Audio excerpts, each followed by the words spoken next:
Hello, this is Philip Nichols. In today's video, we are going to talk about eugenics.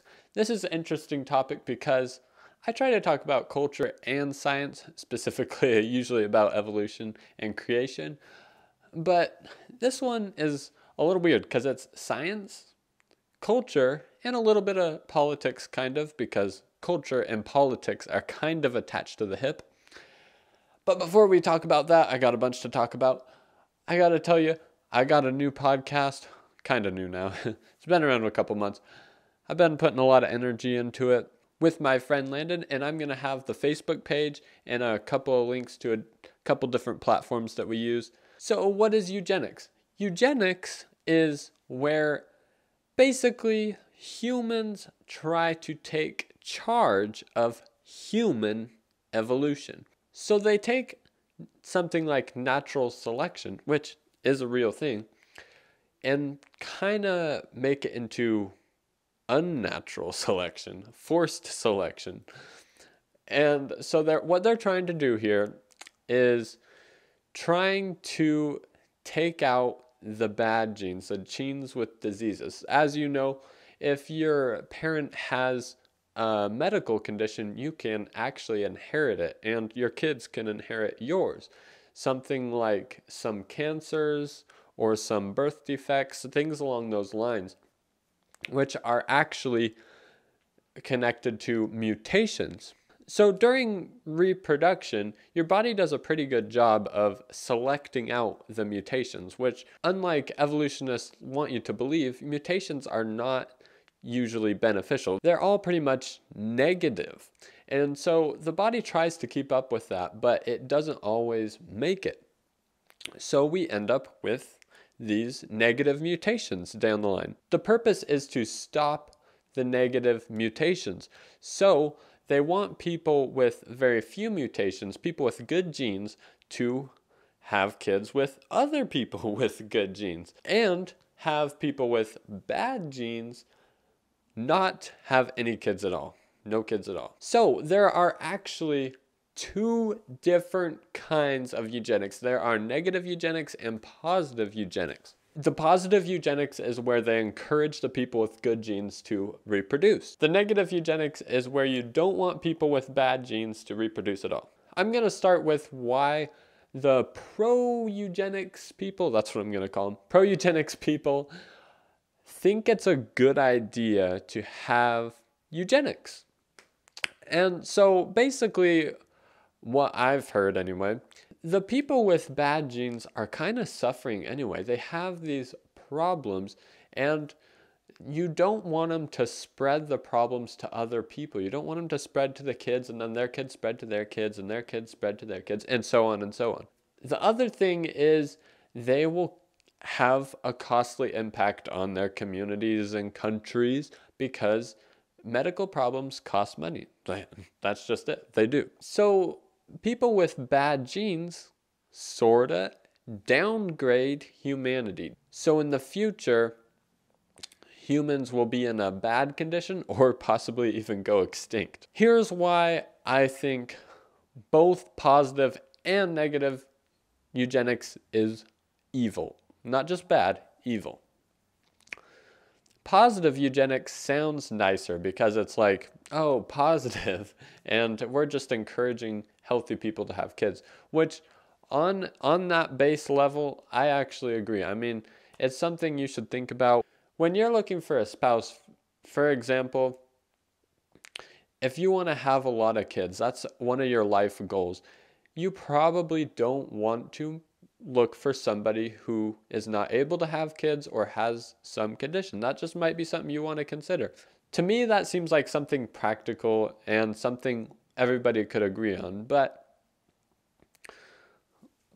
my thing is, I want to make the decision about if I have kids or not. I don't want the government doing that. I don't want any part of that. No, sirree, Bob.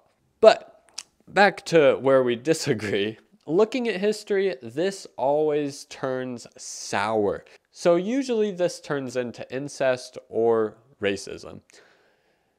I see royal families in the past and creepy stuff. I don't want to even think about where it gets incest crazy. So you can look into that if you want to. And the second thing I mentioned is racism. And I live in America. I know a little bit about American history. Not an expert or anything, but racism was a huge problem, and eugenics actually did have a part to play in that. And some people even talk about eugenics today that is negative. I don't know where I stand on that today in America, but I can definitely see it in the past. People were treating black people like animals and the whites as the prime race. So yeah, this is not a road I would recommend going down. I'll get back to that. I'm going to talk about what negative eugenics are now. Negative eugenics are evil as well. They discourage people with bad genes from reproducing through things like segregation, sterilization, even murder. But they'll call it euthanasia just to make it sound nice. I know some euthanasia is on a little bit different of a topic, but a lot of the time euthanasia is involved in eugenics, which is such a sad thing, but it's in reality murder. Again, on a base level, I can agree. If I had a passed down disease that I did not want to pass to my children, maybe I would consider not having kids of my own and adopting. But ultimately, that should be your choice. That's what I believe. So I said I would get to the positive eugenics again and how it leads to racism. We can see it in history as well as the incest part. I want to point back to that silly guy in the square mustache in Germany in the 1940s. Yeah, that guy. He used both negative and positive eugenics. Things he did you don't even want to read about or think about, but yeah, he did horrible things and slaughtered people en masse and force married people that he thought were the master race and perfect. And it inevitably leads to this. I don't see a way where eugenics doesn't lead to this. And the reason people are panicking about this, the people panicking about the human genome falling apart, are panicking because they're looking at the world through an evolutionary mindset. And similar to climate change. Listen to me for just 1 second. I want to take care of the earth. Me and my wife, whenever we go hiking, we get so upset every time we see trash. And a lot of the times we pick it up and have to carry it on our hike. Like, trash in nature makes me angry. I want to take care of God's earth that he blessed us with. So, no, this is not me trying to say, oh, you don't need to take care of the earth anymore. That's not what I'm saying. The reason why they're panicking, though, is because through this evolutionary mindset, this earth is all we got. Humans, this is all we got. If we want to be here a million years from now, the only way to keep us from turning into a piece of jelly without our bones even holding together is if we carefully select only healthy people to have kids. Because naturally, everything has fallen apart. Mutations accumulate. But looking through a biblical worldview and a spiritual worldview, an eternal worldview, humans matter. Our lives matter.